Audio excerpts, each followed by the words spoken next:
pour l'invitation à cette journée dont les échanges ont été d'une grande richesse.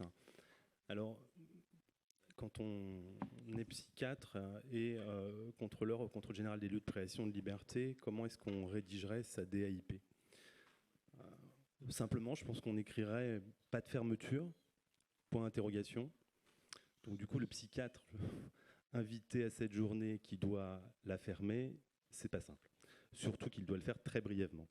Donc du coup, pour le dire simplement, l'articulation entre le CGLPL et les DAIP remonte au mois de septembre 2020 dans les suites d'une rencontre avec les membres de l'équipe qui animait l'étude DAIP, Nicolas Ordeneur, Frédéric Mougeot et le docteur Tinlan en l'occurrence, qui ont permis ensuite qu'au CGLPL, nous re-questionnions notre doctrine sur le sujet et que nous prenions la décision de, non seulement au titre d'une cohérence dans le sens du respect des droits fondamentaux des patients privés de liberté dont nous assurons le contrôle dans les différents établissements de métropole et des DOM-TOM, puisse être inscrit dans le corps de notre guide de contrôle. Ainsi, depuis le mois de septembre 2020, le CGLPL et ses différentes équipes, au fil des visites de contrôle, sollicitent les établissements pour leur connaissance des médiateurs de santé pairs, des DAIP, à savoir les connaissent-ils, les ont-ils développés et à quel stade de développement en est l'établissement. Alors, je vais parler un peu des constats, du coup, pour essayer de donner une image de la DAIP par le biais des visites de contrôle du CGLPL sur la France depuis 2 ans. Ce qu'on constate dans un premier temps, c'est qu'on est au stade du balbutiement avec une très grande disparité des pratiques. Ça a été dit, un très grand nombre d'établissements français de psychiatrie ignorent ce qu'est un médiateur de santé pair et une directive incitative anticipée.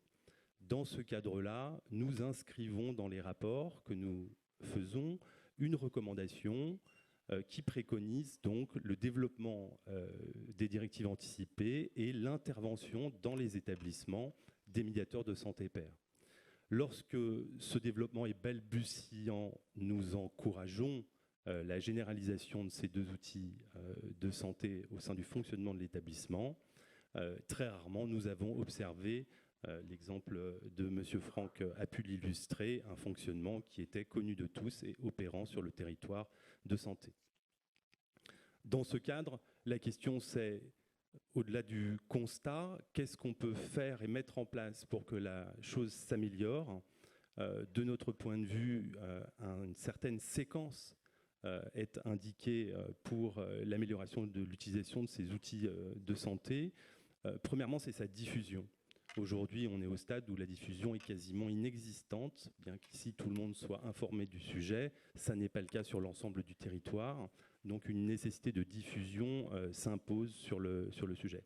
Ensuite de ça, il est évident, nous semble-t-il, que l'information et la formation seront des étapes incontournables dans l'ensemble des établissements. Une information et une formation structurée à destination de l'ensemble des soignants de l'ensemble des établissements pour que puisse être connu, reconnu, à la fois l'intérêt de ces outils de santé et ensuite investi leur mise en pratique dans les différents établissements. La troisième étape qui nous paraît à questionner, et M. Ordeneur en a fait une allusion tout à l'heure, mais les intervenants de ce matin, notamment Mme Lefebvre aussi, c'est la question de son inscription dans un cadre légal.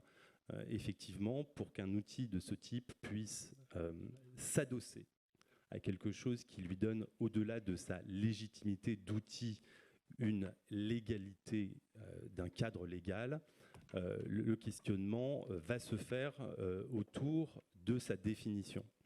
Vous avez présenté aujourd'hui, dans une grande collégialité, l'existence de 4 outils qui sont non superposables, même s'ils vont dans le même sens. Il sera à un moment donné intéressant de pouvoir produire une définition minimale efficace qui permette de définir son concept et de l'inscrire dans la loi. Le modèle des directives anticipées pour la fin de vie a été cité, il n'est pas forcément le même, mais il peut s'inscrire dans cette logique, un travail probable de collaboration entre les tenants des 4 outils actuels sera probablement nécessaire pour essayer d'inscrire quelque chose dans le cadre légal. Il est évident que le CGLPL se déclare tout à fait intéressé par ce travail de collaboration et y participera s'il y est invité. Voilà, je ne veux pas monopoliser la parole trop longtemps, la journée a été longue, je vous remercie encore pour la qualité de ces échanges et je passe la parole à Monsieur Cancel.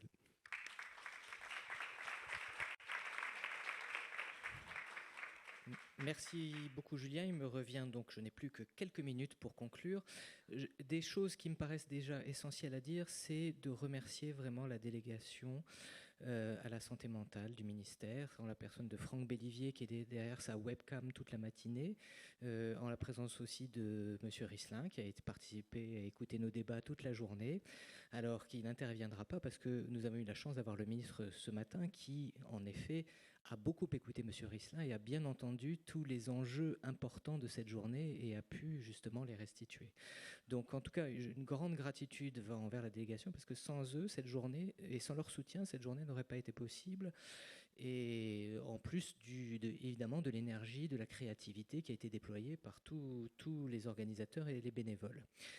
Alors, finalement, on a posé des questions, on repart sans réponse, mais c'est pas plus grave, et c'est pas grave parce que finalement, on avait un peu une idée en parlant de mesures anticipatoires en psychiatrie qu'on arriverait à recouvrir le champ et que le champ reste aussi riche.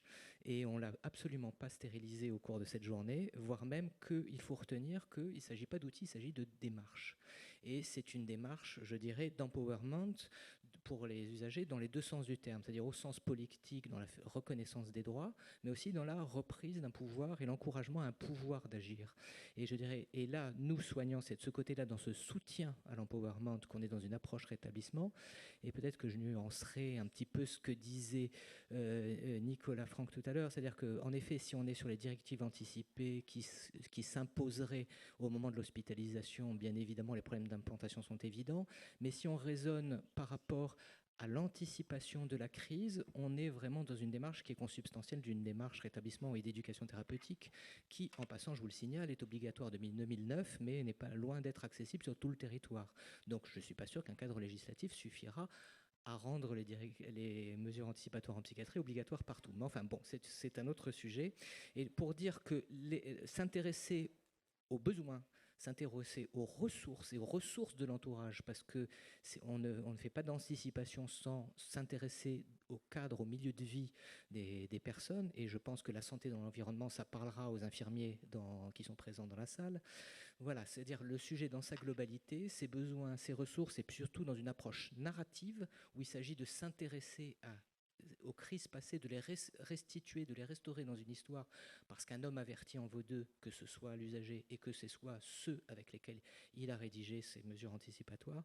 Je pense qu'on est dans une démarche vertueuse qui est déjà une démarche rétablissement, et on peut commencer par ça avant d'aller se former aux autres outils. Merci.